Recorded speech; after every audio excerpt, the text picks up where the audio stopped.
I'm always fascinated by this adventure story of you take an RV and you drive from one side to the other side. That's all. No, in our country, it's a lot bigger in our country than it is in.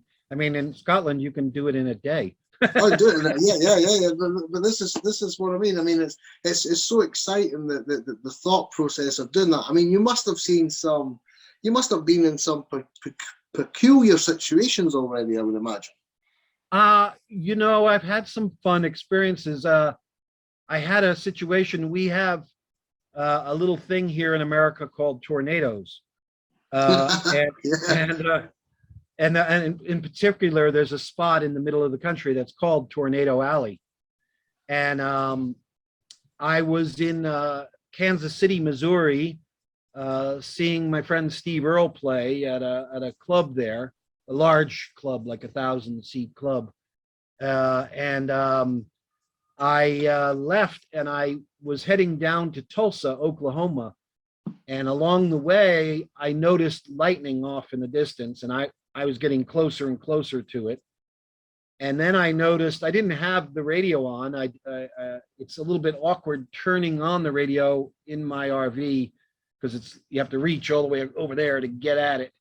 And so I didn't have the radio on, and I didn't hear anything about tornado warnings or anything, but I took note of lots of cars getting off the highway at exits and pulling over. And the rain was coming and the lightning was now upon me, and it was getting very windy. And I decided, you know what, I'm going to get off the road too. And I don't know whether there were any tornadoes in the area, but I decided it was raining so hard off and on. One point, I couldn't see out the windshield. And I pulled off onto these side roads, and it was raining literally so hard I couldn't see outside the vehicle. And I just came to a rolling stop. And then when the rain let up a little bit, I realized I was right in the middle of an intersection. Amazing. That was probably one of the scarier moments on the trip. And I've had the opportunity to meet wonderful people. The other thing that I'm doing while I'm on the road, besides working for my clients, is I decided to interview people, much like you. I'm interviewing people in the business, musicians, and especially I'm interested in talking to non-musicians. And the general consensus of the interview is, how has the music business that I'm a part of, the Americana, folk, roots, bluesy world, how has that business changed over the last 30 years? It's not necessarily a COVID thing. How has the business changed over the last 30 years? How did it affect you with those changes? Personally, how did it affect you? And then how did you adapt to it? And so I hope to make it kind of educational. So I've done about 20 interviews so far. I joined the dark side and bought a Mac, and trying to figure out iMovies.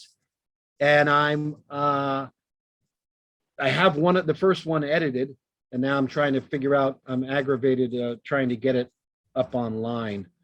And so, but I've interviewed a number of great people, musicians like Steve Gillette and Eliza Gilkison, and